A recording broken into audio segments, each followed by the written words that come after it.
Stay strong, African Tourism Board President message.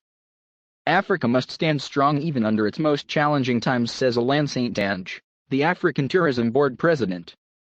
South Africa has announced new restrictions due to COVID-19 infections in the country. Beyond the coronavirus, the country has been hit with a volcanic eruption in Goma, a coup d'etat in Mali, an eviction from the West African bloc ECOWAS. African Tourism Board President said the time is now to move the continent forwards as one. South Africa has returned to a stricter lockdown due to COVID-19 as announced on the official blog of travelcomments.com. The President of South Africa, Cyril Ramaphosa, spelled out the worrying COVID situation being broadcast on many international news channels. South Africa's latest announcements come just as the Democratic Republic of Congo, DRC, sees Goma facing the catastrophic effects of the volcano, Mali with a coup d'etat, and being evicted from the West African bloc ECOWAS, among so many other challenges facing the continent. It is very clear for us at the African Tourism Board, ATB, that as the continent makes one step forward, it is pushed to retreat by 2 or 3 steps back.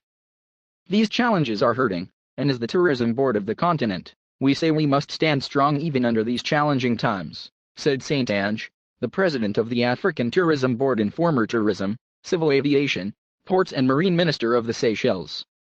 From South Africa, the news broke out saying in an effort to counter the increase in the number of COVID-19 infections in South Africa, President Cyril Ramaphosa has announced that the country will be placed on adjusted alert level 2 with effect from today, May 31, 2021.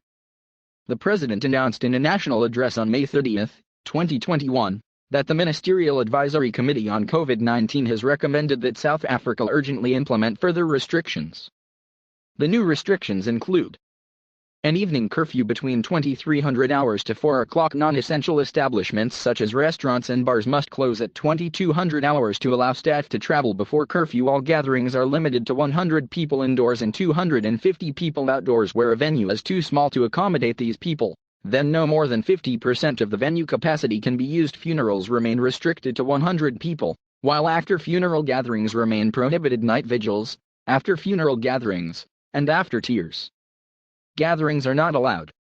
It remains mandatory for every person to wear a face mask that covers their nose and mouth at all times when in public spaces.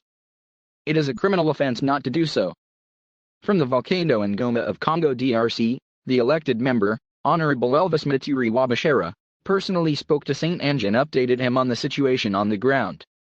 Honorable Maturi, who resides in Goma, sees the need for a call of action to give a break to the affected population, especially as a second volcano warning is being discussed for Mount Nyiragongo and Mount Murara in the Virunga National Park.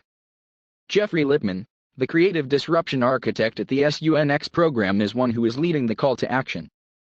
This disaster arrived as a second change of government in Mali took place, pushing the ECOWAS to react and evict Mali from its West Africa body. The time is now for Africa to move forward as one. It is not a time for distractions and trial and error actions. Things may get much worse before it gets better, and people will suffer. No one has a monopoly on ideas, and everyone must be heard and invited to participate in the rebuilding of their country, and this is immaterial of the color of their skin, political affiliation, religious belief, or sexual difference. The time is now to place square pegs in square holes and round pegs in round holes. Let us be united and give Africa a break. Leaders must be brave and call on adversaries of the past to sit together to tackle the way forward as one, said Alain St.Ange, head of his St.Ange Tourism Consultancy, and the ATB president, speaking from his Jakarta base where he is pushing for new ways for South-South cooperation through FORCEA, Forum of Small Medium Economic Africa ASEAN.